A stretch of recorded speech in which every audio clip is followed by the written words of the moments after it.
Okay, so we've got the engine sorted, that's switched on and off. We also got most of the view set up, but there are a couple of things that I've not sorted out in the view. Just remembered I haven't got looking back sorted out, so quite important when checking sticks, right? So go to look back here, set that up in the camera settings, and I'm going to use the A button on the side of the throttle stick. So that allows me to look back. Let's have a quick look. So basically press that button and it goes back. Look, so in the cockpit it looks back. Okay, so that's that. Next, we also need to set up, I prefer sort of cockpit view. So you'll have noticed that I've got toggle view. It cycles through all 3 views, and sometimes I want to go direct to the cockpit view. So I'm just going to set up a quick shortcut for that, and I'm going to use a combination of the Y button and the secondary fire button. Let's have a quick look at the effect of that. So continue, resume. So like I said, I can cycle through the views, but let's say I'm in that view and I want to go straight to the cockpit view. It'll go straight there, see? Again, straight there. So for me, I find that useful because sometimes I think mainly when you're doing a video, it's a bit, well, it doesn't look great when you're toggling between the views to get the view that you want. Sometimes you miss, you miss the fact that you've got the view that you want, but you skip past it because you press toggle too quickly. So I've set up a view that takes me straight back to cockpit. So that's that. I want to set up, so I've got the engine on and off.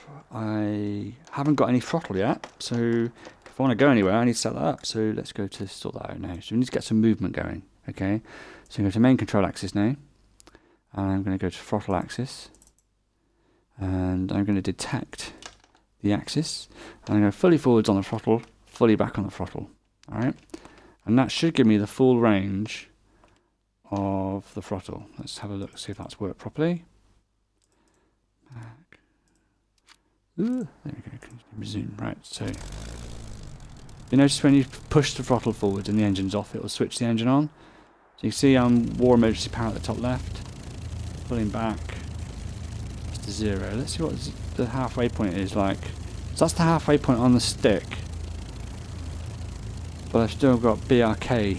So on the Hotas One, there's a notch in the centre of the throttle, which is like the resting point. It's designed, I think, quite cleverly personally.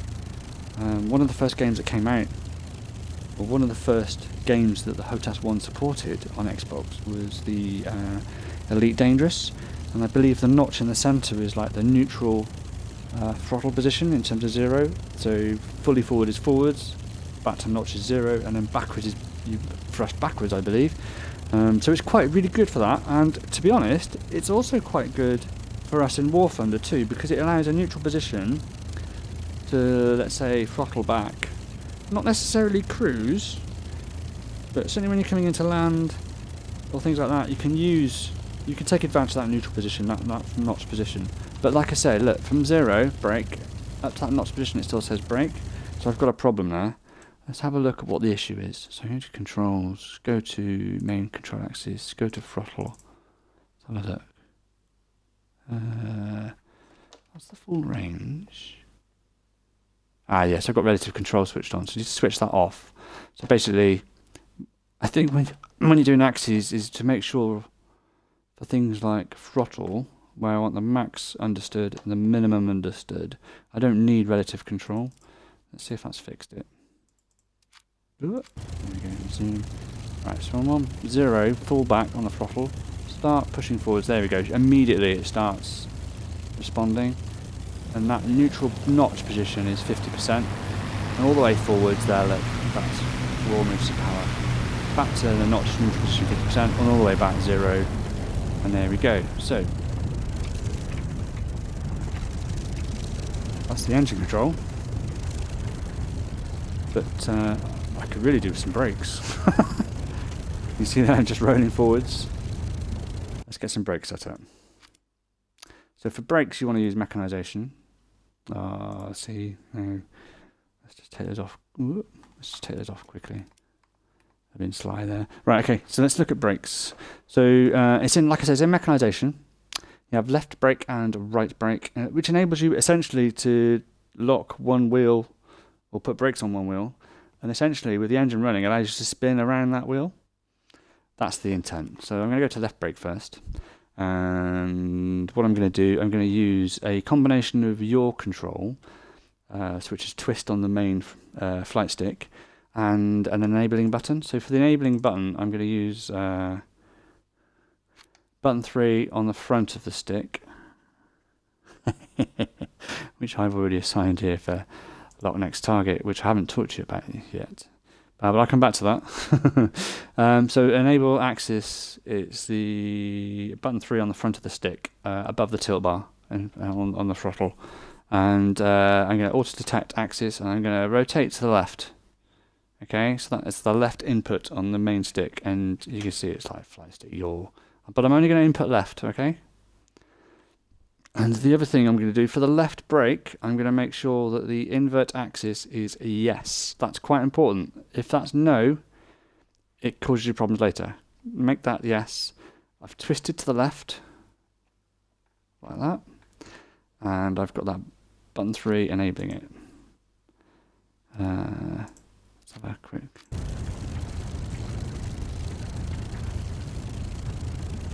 So for that to work, you need to have the engine running, because it needs to pull you forward.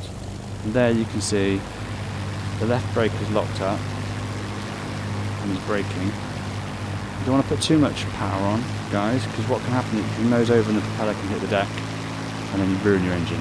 So that's left brake, but I haven't got right brake set up here, let's see. That's no good. Right, so let's have a look at right brake. So controls, mechanization, right brake. So to enable the button, I'm going to use that. Button 3 again. I'm going to use auto detect axis. And I'm just going to rotate to the right this time on the main flight stick. And for the right brake, I am not going to invert the axis. This is no. That's quite important. I got tied up for quite a long time trying to resolve what the problem was with my left and right brake, because they were cancelling each other out, and essentially it's because I had the invert axis options set incorrectly. For the right brake you need no, and I'm rotating to the right. Okay, that's how I set it up. Let's see if I set that up correctly. So there we go, I'm pushing the button and I'm rotating to the right with the stick, and you can see there the response is that the aircraft rotates to the right around that right brake. Now I'm going to the left, and the response now, let you see that, I'm rotating to the left around the left brake. So yeah, quite useful. So whilst we're here, let's go and test those brakes.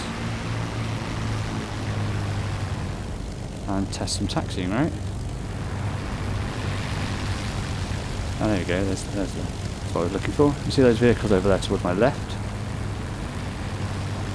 Now a taxi over there, clumsy across the grass. Let's go and have a look at what's going over there in that scene.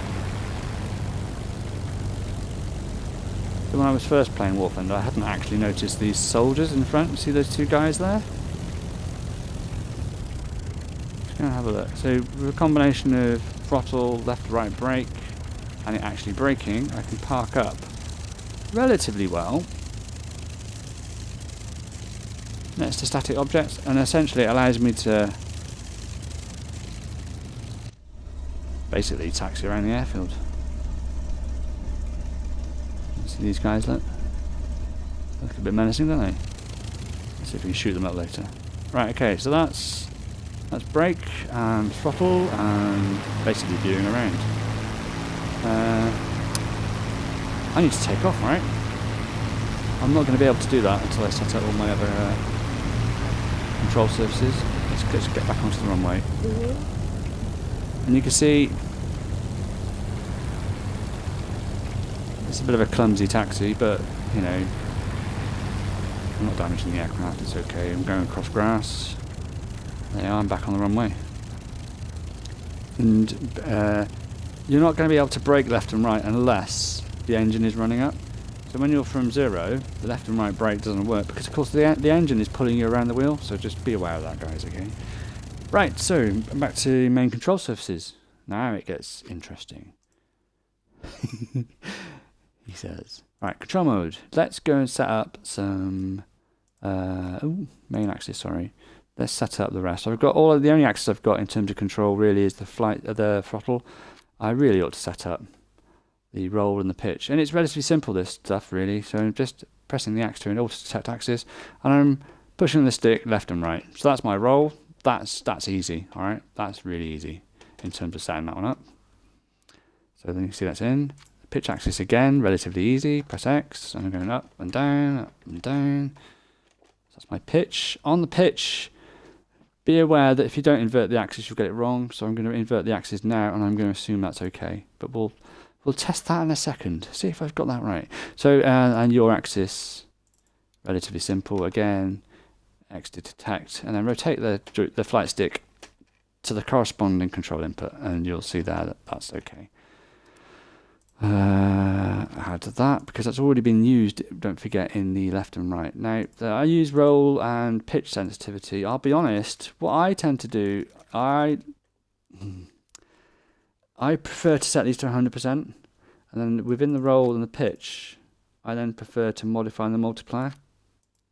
It's just a preference I use. Any feedback anybody's got to maybe having a combination of the two, the sensitivity along with the multipliers in the actual control inputs, that would be useful discussion, I think, personally.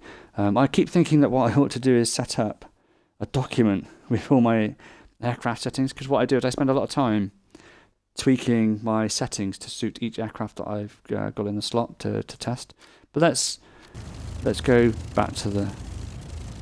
And you can see it's basically telling me I've got nothing set up for the actual guns or anything. So let's look at the ailerons. So left and right, that looks okay. Pitch up and down, that's pitch down. That's correct, that's pitch up. So I'm putting back on the stick, forward on the stick, left on the stick, right on the stick. So look at the yaw, rotate to the right. Look at the yaw, rotate to the left. Guys, I think I'm ready. Let's crank this. Oh, I always forget the other stuff.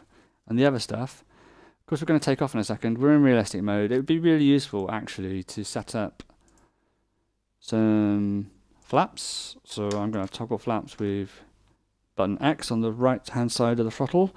Button X. I'm not going to use flaps up, down and increment them at all. And toggle gear would be useful also. I'm going to use what is button 5, which is on the base of the HOTAS, between the throttle and between the main flight stick. So button 5 is the top button, being that triangular 3 at the back of the base of the HOTAS flight stick. And whilst I'm here, I'm thinking about it and thinking about air brake. I don't tend to use a lot of naval aircraft in terms of dive bombers and stuff. Not just naval. I don't tend to use dive bombers, but I'm going to set it anyway as the button. What did that go in as? Previous button. So there's the back of the base of the flight stick, there's like previous. It also says 13 on it, but it's gone in there as previous. So that's my air brake, then toggle flaps sorted, and toggle gear sorted on button 5. Alright, I'm ready to go. Let's have another look. Alright, here we go then. So, more emergency power. Put the flaps in, there goes the flaps. Videoing it, I'm just pushing the nose forward there just to get the tail wheel up. You don't have to do that all the time, but it's quite smart, I think. There we go, the aircraft's kind of flying on the ground. Look, we've got a lift off. So gear up. And flaps up. Guys are flying. There we go. And again, I've got reset view there, that's quite useful. So, okay, I spent quite a bit of time setting up the view controls. But immediately there, look, I'm able to look around the airfield, look around the aircraft, look inside the cockpit, and I'm able to set, I'm able to fly with a lot more situational awareness than what I would have otherwise have done had I not set up the views first. So yeah, I've got on throttle 0, and gear down, and I'm going to attempt a landing. I'm a bit high, That's okay, I've throttled all the way back, so the speed's coming off now. Gliding in almost. And that reset view, see how that reset view is helping me? So it's kind of invaluable, I think. And maybe coming in for a let's see how we do. It's unrealistic in terms of sensitivity. That flaps a bit late there. A little bit of a actually balloon, so that's good. We're applying the brake there, and there's a bit of rotation as well. It's a bit early, the brake.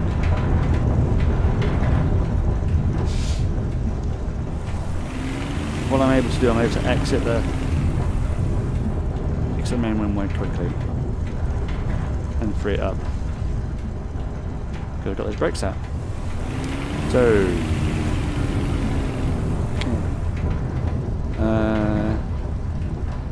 let's do some more view controls in terms of targets, next target, lock target, track target, and it's a warbird, right? It's going to take this crate to war. Not set up any fighting controls yet. Just going to do that. Right, okay, so full throttle, here we go. Flaps are raised, flaps are now take off. There we go, nose forward a tad. It says.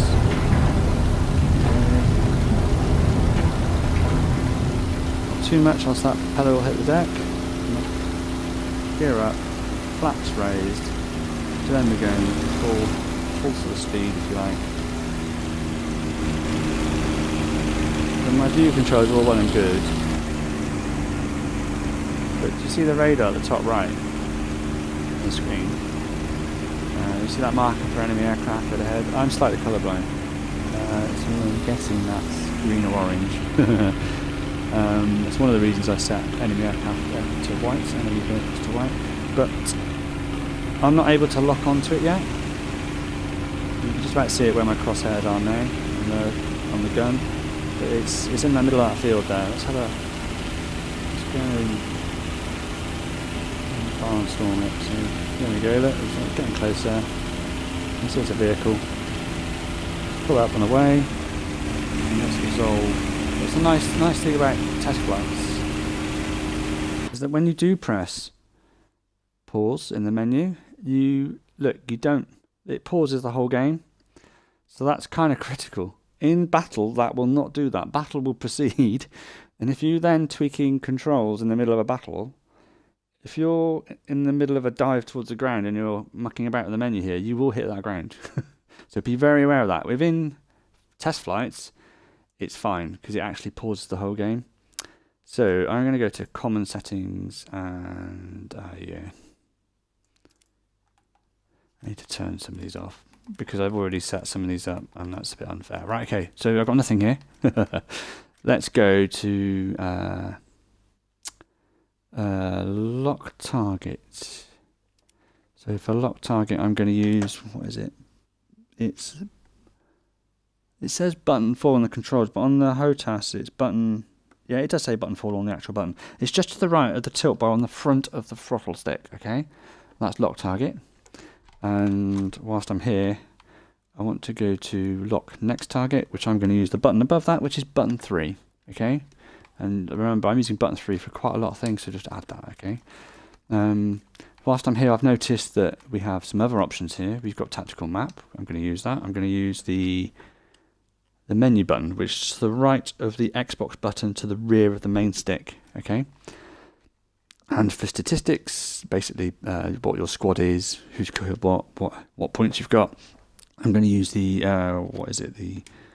the view button, which is to the left of the Xbox button to the rear of the main stick. And I've got leave vehicle there as well, which I will leave. Show status of vehicle modules. That's interesting. I might have a look at that later. And we've also got chat here. Chat is kind of useful, particularly when things go wrong in battle. Chat's difficult without a chat pad. So I don't use a chat pad. and I find chat quite difficult because I'm having to then use the Xbox controller to input letter by letter text. But anyway, to enable chat, I'm going to use the next button, which is to the right of the center buttons at the back of the base.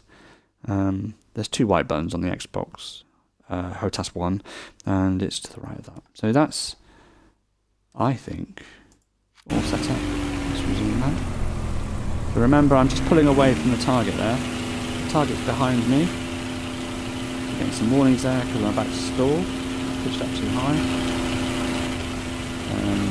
But look, because I'm able to look around, it's cool. And you see the radar, you see the cone in terms of my view. It's showing me where I'm looking on the radar as well. I'm obviously noticing. But there, I've just pressed lock target, and you can see it's locked onto the target, which is great. So I've locked onto it, but when I'm flying, right. So when I'm pulling away,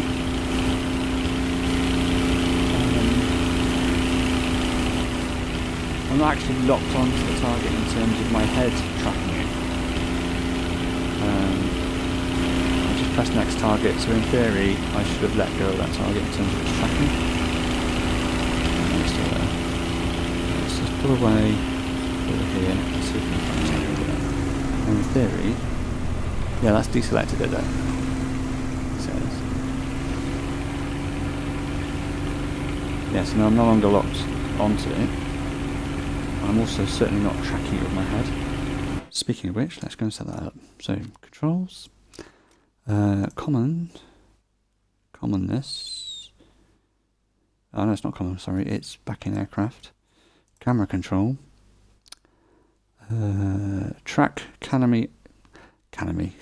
Tracking camera enemy. I'm going to use the secondary button. So that's the thumb button with the hatching on the Xbox Hotas One. Let's continue. Right. Lock the target and then press head track. Look, my head's now tracking that target. So staying in the middle of my screen, look. I'm able to fly around the thing that I'm tracking. Quite cool. Very cool. It's my shadow there. A lot of details. Let go of that and stop head tracking it. It goes. Head tracking.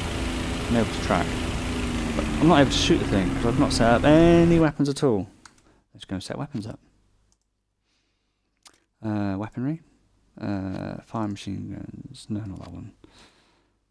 Small caliber and use the primary fire, which is the trigger on the front of the stick.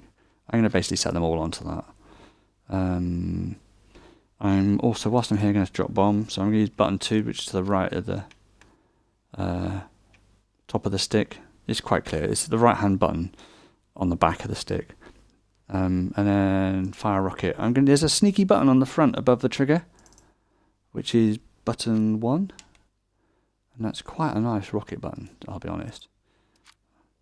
Right, okay, let's resume that, let's see what we can do. And there we go, head tracking again, so we've still got it locked. Let's rotate around and see if I can get towards it.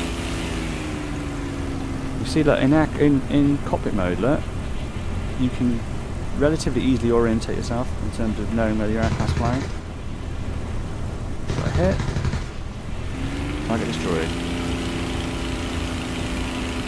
So, I guess those are the main control settings. No rockets, got no bombs. This aircraft doesn't actually have them. Something doesn't have them yet. What else is there to say? So I guess, so it's understanding, if you want to set it up the way I do, there's one last thing, which is, I alluded to it earlier, which is the sensitivity and multiply values for each axis. So the way I've set most of these up during this video tutorial is to set these to 1. But let's go into the bit of the detail of this. So for the multiplier of the Hurricane, I think I want that at 8, and for the roll, I think I want the multiplier on that to be 0.9. So that's like, what I'm going to do is I'm going to go full throttle I'm going to pull full back. Right, okay, so you see the contrails on the tips of the wings? So they're going, so I'm close to stalling in terms of angle of attack against the airflow of the rings. But you can see it's stable, it's not juddering. Right, so that's kind of okay. Let's crank that right up to demonstrate what happens when you do stall when you've got those controls set way too high in terms of sensitivity. You notice this particularly on Spitfires. Spitfires are very, very pitchy, and I'll be honest, on Spitfires I tend to have this set up around about 0.4, 0.35. Let's crank this multiplier up and see the effects of that. So for a bomber, I might set this really high so to get a response, but for a fighter aircraft they tend to be between 1 and 0, 1 and, for me at the moment, so far as I know, 0.3. So I'm going to use 1.8 on the Hurricane here. Let's see what the effects are of that. Continue anyway. Zoom. Right, so here we go. Right, so I'm going to pull back.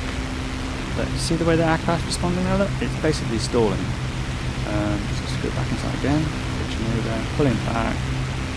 Back some more. Back a little bit more. Tiny bit more. There we go. And we're starting to become unresponsive. So I need to be really careful how I set up that and how sensitive that is. So like I said, what I do, particularly for Hurricane, and for each, no, I don't want options. Each different aircraft I have different multiplier setups.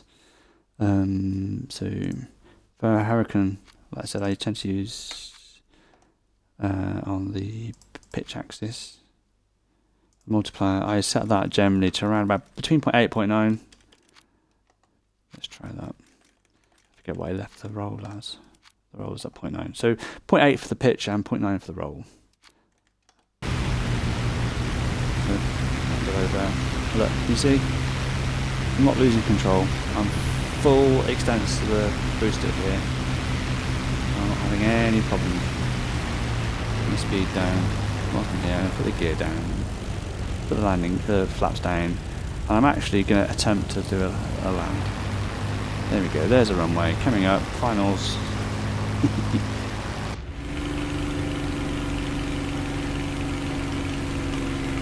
We're showboating really. So there we go, I hope you enjoyed the videos, I hope you found them useful. I'll admit it, they are quite long. They're perhaps overly informative. But I wanted to get basically this tutorial sorted so that it helped you guys certainly understand how I've set up the Hotas. It may help you guys, it may not. I've posted various things to do with the Hotas flight stick. I honestly do not work for Thrustmaster. You would think so by all the praises that I sing about it. It's a relatively cheap stick for what you get. In the UK it's 65 quid. I understand you can get it relatively good deals in the States. Christmas is coming up. I would definitely recommend this as a holiday Christmas present. Definitely, without doubt. Since I've been using it, it's been awesome. People who are aware of me on my profile know that what I've been doing in the past, I've been using my old Birds of Steel Xbox 360 stick with a Brook converter. That's okay. The Hotas One is much better. I've got a full suite of buttons here, a full suite of control inputs. I'm able to use it with the Xbox standard controller. I'm able to use it in conjunction with the mouse. It's awesome. Anyway guys, this is Rogues Hotas One signing off. I hope you've enjoyed the video.